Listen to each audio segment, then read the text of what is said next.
কোনো কিছু দেওয়া যাবে না। আমার কাছে থিনার আছে, পেট্রোল আছে, কিন্তু এগুলা ইউজ করা যাবে না।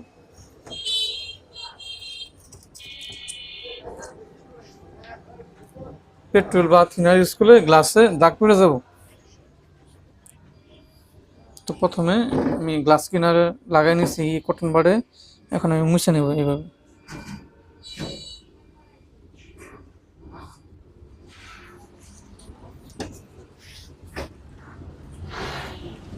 এইভাবে মুছে নেব।